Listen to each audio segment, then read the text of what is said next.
Voltando agora à segunda parte da nossa aula, nós vamos ver um momento, né, que haverá essa invasão, tá? Então, quanto à época da invasão da Confederação do Norte à Palestina, temos algumas divergências. Então, existem os que pensam que será nessa dispensação e os que acham que será após o milênio, no fim da grande tribulação. Então, no começo da grande tribulação, enfim, os pensamentos são variados, né? No entanto, a Bíblia não nos permite filosofar, mas sim observar seus textos e extrair dele o que realmente pode direcionar um caminho correto, tá bom? Então vamos ver o que a palavra do Senhor fala, né? O que a Bíblia fala a respeito deste local. Então sem perder tempo, refutamos cada pensamento, iremos direto à interpretação adotada neste trabalho, a qual entende que esta invasão será em meio à grande tribulação. Alguns pontos que confirmam essa invasão na grande tribulação é mais precisamente na metade do período, ok? Então nós vamos ver esse momento aí onde acontecerá. Então, alguns posicionam essa invasão durante o milênio, baseado em Ezequiel 38, 11 e 8 e 11 e 12.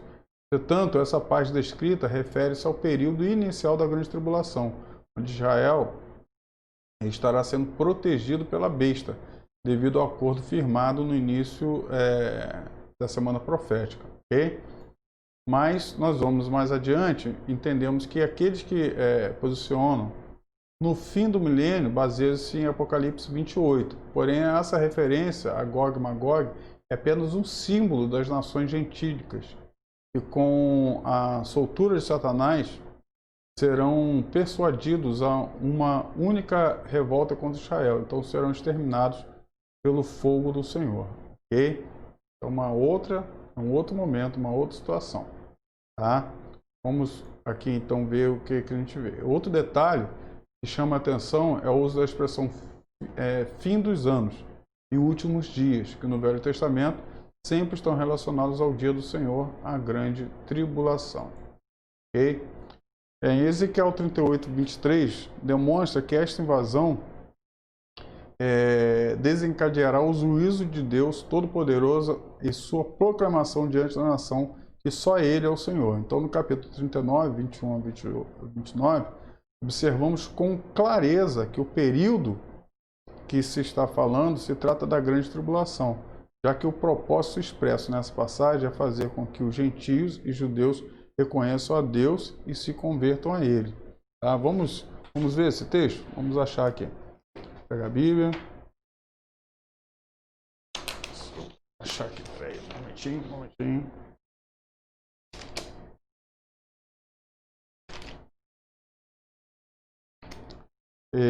Capítulo 39, né?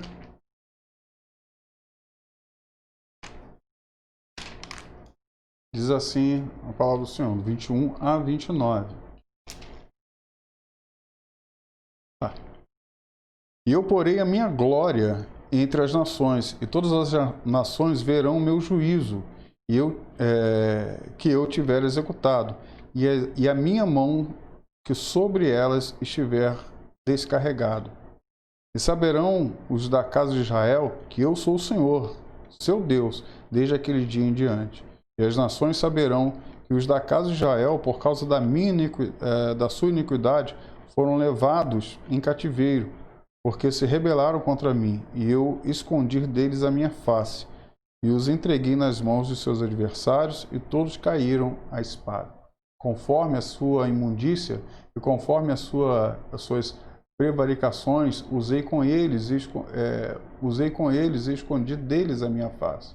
Portanto, assim diz o Senhor Jeová: agora tornarei a trazer os cativos de Jacó, e me compadecerei de toda a casa de Israel. Terei zelo pelo meu santo nome. E levarão sobre si a sua vergonha e toda a sua rebeldia com que se rebelaram contra mim, quando eles habitaram seguro na sua terra, sem haver quem os espante. Quando eu os tornar a trazer de entre os povos, e os houver juntado das terras dos seus inimigos, e for santificado neles os olhos de muitas nações.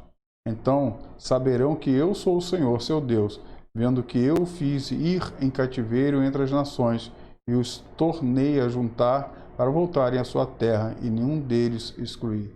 Nem esconderei mais a minha face deles, quando eu houver derramado o meu espírito sobre a casa de Israel, diz o Senhor Jeová. Tá? Então, é nesse texto aí que nós lemos, né? Observamos esse período que está falando que se trata da grande tribulação, tá? Esse instante aí onde Israel vai estar passando, ok? Então, os que localizam esse evento no início da grande tribulação apegam-se, dentre outras passagens, Ezequiel 39:9, onde é mencionado um período de 7 anos para que sejam consumidos os despojos bélicos da guerra. Tá? Então, vamos ver. E no versículo 9 diz o seguinte: os habitantes da cidade de Israel sairão e totalmente queimarão as armas, os escudos e as rodelas, com os arcos e com as flechas, e com os bastões nas mãos e com as lanças. Farão fogo com tudo isso por 7 anos. A questão a estes 7 anos são apenas símbolos e não se refere à duração do período tribulacional, pois serve para demonstrar o tamanho do exército que fora destruído, a ponto das suas armas servirem de lenha por tanto tempo. Ok? Então, uma questão simbólica ali. Tá? Então, vemos em Daniel 9:27 que será feito um acordo e que no meio da semana este será quebrado. É cabível concluir algo terá o fim dessa aliança e será juntamente essa invasão. Tá? Onde Israel vai ser invadida por esse exército que nós já falamos aí, que tem o seu líder com o nome de Gog. Tá? Nós vimos isso acontecendo. Ok? Então, algo que posiciona essa invasão na metade da semana profética é também encontrado em Ezequiel 39:21-29, onde vemos que a vitória divina sobre os exércitos inimigos servirá de sinal para os gentios e os da casa de Israel. Isso fará com que surjam gentios, um remanescente judaico, que pregarão a vinda do reino messiânico. E conforme descrito em Apocalipse 11, acontecerá na segunda metade da grande tribulação. Então se cumprirá o que está descrito em Ezequiel 39:28-29. E todo Israel glorificará ao Senhor. Ok? Então, o que acontece? Nós entendemos, né? Opa, acho que eu bati aqui sem querer. Então, o que acontece? O que nós vemos aí acontecendo nesse momento? Israel, né, nesse instante, na metade da tribulação, Israel ela vem e o acordo de paz, né, que o anticristo tinha com Israel é quebrado, exatamente pela glorificação que a besta, né, que o falso profeta impõe a todos sobre a terra para adorarem o anticristo. E nisso, tá, aí tem a pregação das duas testemunhas, tá, que vem aí nesse instante, que elas começam a pregar a respeito de Jesus Cristo, começam a falar a respeito de Cristo, né, e muitos dos judeus eles começam a entender que na realidade não era não é o anticristo, o Messias, mas sim Jesus que eles tinham matado. E nesse momento o anticristo ele vem com muita ira contra os judeus, tá? E começam a muitos judeus morrerem nesse momento, uma perseguição muito grande. E é nesse instante que vem essa guerra aí, de Gog e Magog contra Israel, mas Deus, né, com a sua mão poderosa, ele consegue fazer com que Israel seja preservado, tá? Seja preservado. E muitos nesse momento começam a ver a mão de Deus sobre eles e entender tudo aquilo que as duas testemunhas estavam pregando. Não vamos entrar na conjectura aqui de quem são essas duas testemunhas, né? Porque na realidade o que acontece? A nossa matéria que eu vou estar ministrando, ela termina aqui, tá? Eu só vou dar uma pincelada assim até chegar ao finalzinho, muito rápido aqui para nós entendermos o conceito, mas aí já vai a questão do trabalho. Você vai fazer o resumo da apostila aí do capítulo 12, tá, da apostila até o final, até o 16. Bem? Então são poucos, né? 12, 13, 14, 15, 16. Então são 5 capítulos que você vai estar fazendo o resumo. O resto não será necessário. Somente o relatório das aulas que foram dadas, tá? O que acontece? As duas testemunhas, dando uma pincelada bem por cima mesmo, a gente não vai entrar em consideração. Alguns dizem que é Enoque e Elias, porque os dois não morreram, é necessário morrer. Outros dizem que é Elias e Moisés. Tá?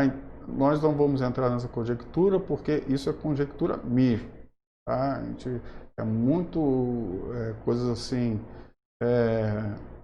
que não tem fundamento, tá? Não tem um fundamento para nós especularmos quem são essas duas testemunhas, ok?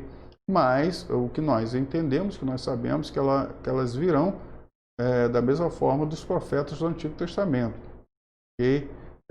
Lembrando que o que acontece depois da igreja arrebatada, Deus vai retornar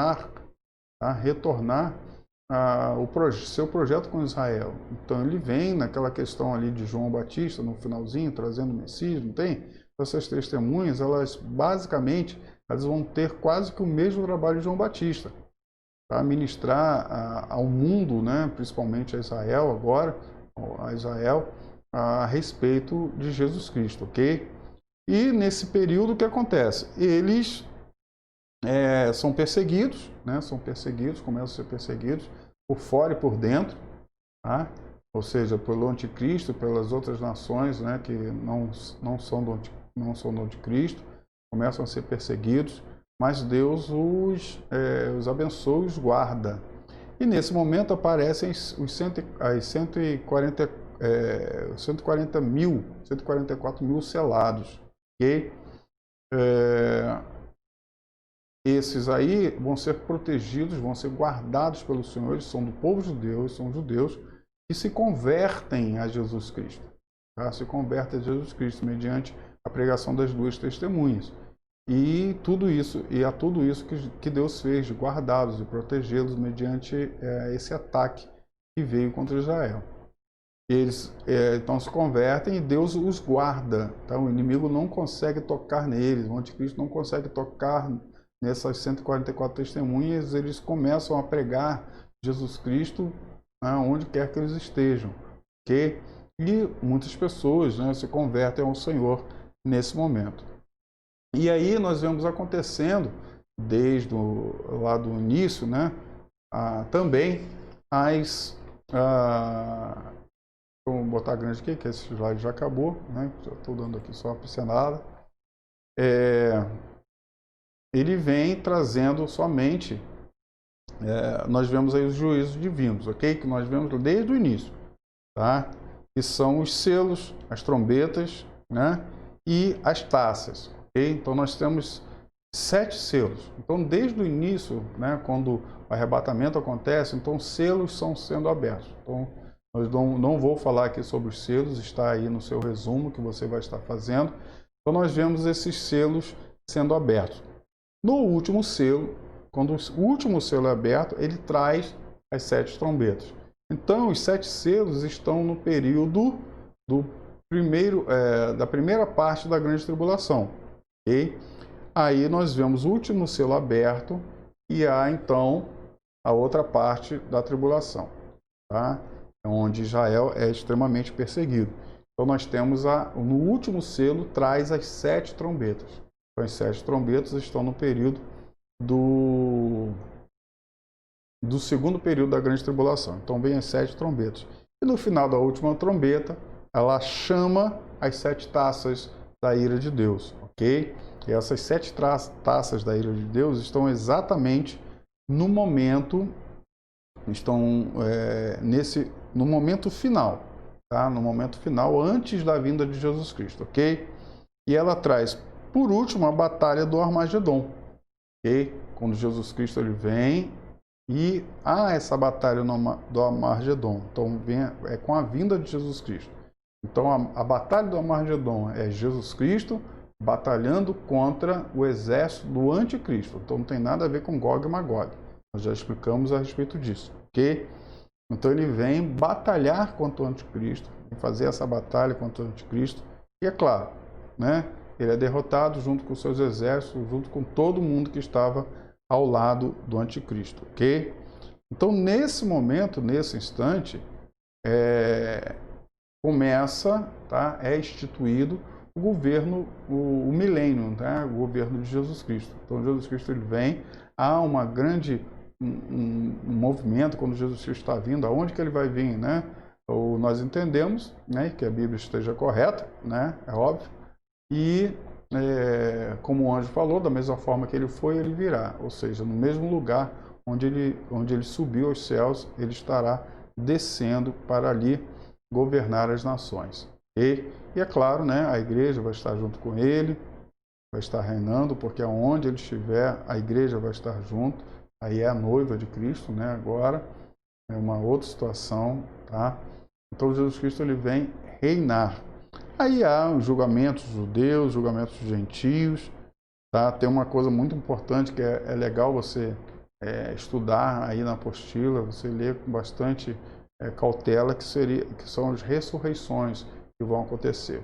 Tá? Nós já vimos a primeira ressurreição, que foi a ressurreição da igreja, dos mortos em Cristo, tá? Dos mortos em Cristo do período da igreja, ok? Então esses ressurgirão, vão ser ressuscitados e estarão com o Senhor nos ares no momento do arrebatamento. Agora nós veremos outro momento.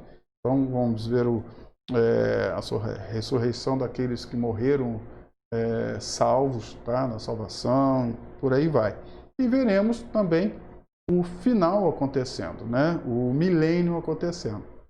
Nessa batalha final do Armagedon, o que acontece? Não só a besta, nem o anticristo, não só a besta e o anticristo, eles vão ser derrotados, tá? E todo o seu exército. Então, são derrotados e ali acabou esse momento. Satanás e todos os seus demônios, nesse instante, eles serão presos. Tá? Serão presos e serão acorrentados. Vão estar presos, acorrentados, para que aconteça o milênio. Nesse milênio, né? Nesse milênio, para quem, né, acredita no milênio, claro que tem os amilenistas que não acreditam no milênio, você vai ver isso também na apostila. É importante você fazer um resumo, colocar sobre isso também, né? Que eles vão, no milênio, o que acontece? Satanás estará preso, né, junto com os seus demônios. Por quê? Porque o que acontece? O reinado de Jesus Cristo será um reinado de paz, tá? Será um reinado de paz onde ninguém, tá? Não terá morte, não terá enfermidade, não terá nada. Então, o Satanás, com seus demônios, não vão atacar a humanidade, não vão estar atacando a humanidade de forma alguma, tá? De forma alguma. Okay? Então, a única coisa que existirá nesse momento vai ser a paz de Cristo sobre toda a terra. Okay? Porém, o que acontece? No finalzinho, né, no final do milênio, Jesus Cristo solta Satanás novamente, tá, e seus demônios, e esses vão tentar aqueles que estão na terra. E um grupo desses aí se curvam a Satanás. Aí, o que acontece? Nesse instante, aí há um momento que é uma batalha final, que não é uma batalha de Armagedon. Aí, Satanás literalmente se levanta para querer atacar Deus fortemente, né, frente a frente. O que acontece? É necessário que, no caso de Satanás, né, ele exponha diante de Deus toda a sua indignação, toda a sua ira, né, todo o seu ódio, todo o seu pecado, toda a sua blasfêmia. Então Deus ele está colocando tudo, né, deixando que ele exponha o limite, né, o limite do seu pecado. Okay? Porque uma coisa é o seguinte, eu não posso condenar ninguém somente por aquilo que ele está pensando em fazer. Tá? Mas enquanto ele está pensando em fazer, ele não há uma condenação. Tá? Mas quando ele coloca em prática aquilo que ele intentou no seu coração, aí sim. Então o que acontece com o Satanás? É necessário ele colocar em prática. Então ele vai colocar em prática fazendo o quê? Peitando Deus literalmente. Tá? Peitando Deus literalmente. Vai botar o dedo na cara de Deus, você é homem, então vem cá. Você é Deus mesmo, é poderoso, então vem cá, vem junto comigo, vem aqui. Agora é eu e você, mano a mano. E ele vem a querer, fazer esse momento com Deus, no caso de Jesus Cristo. E Jesus Cristo, como a palavra do Senhor fala, um sopro da sua boca, ele dá um sopro e ele acaba. Acaba aquele momento, acaba aquele instante. E Satanás, todos os seus demônios agora sim, é lançado definitivamente no inferno, tá? É lançado definitivamente no inferno, junto com todos aqueles que o estavam seguindo. O inferno é lançado dentro do abismo, o abismo é fechado para nunca mais ser aberto. Tá? Então Deus fecha o abismo e ele nunca mais é aberto. Ok? Então Deus, no seu imenso poder, estala os dedos e todo o universo é refeito. Tá? Então, como agora não existe mais a influência satânica, então toda a molécula, toda a essência satânica que existia no mundo, então é destruído, o universo inteiro é destruído e refeito novamente, com o estalar de dedos. Então, puf, puf, tá? O fogo consome tudo, acaba tudo e novos céus e nova terra são feitos. E aí, a Bíblia não vê mais, nós não temos na Bíblia o que acontecerá depois. Tá? Então, nós vemos aí aquela frase, e foram felizes para sempre. Ok? Então, esse é o finalzinho que nós vemos aí no livro de Apocalipse. Ok? Tá? Então, você vai fazer esse resumo, a gente vai entregar e com certeza vai ser bênção para a sua vida. Eu creio ter ajudado a você a compreender um pouco mais com relação ao livro de Apocalipse, com relação a esse período do fim, escatologia. Eu creio que isso tenha acontecido. Tá? Como eu já falei, estou à disposição de qualquer dúvida que você queira tirar. Não fique com vergonha, não fique com medo, com receio de tirar essas dúvidas. Ok? Então Deus te abençoe, espero você em outra disciplina para que nós possamos estudar tudo isso que Deus entregou para as nossas vidas, ok? Então, beijão no seu coração, shalom, e Deus abençoe.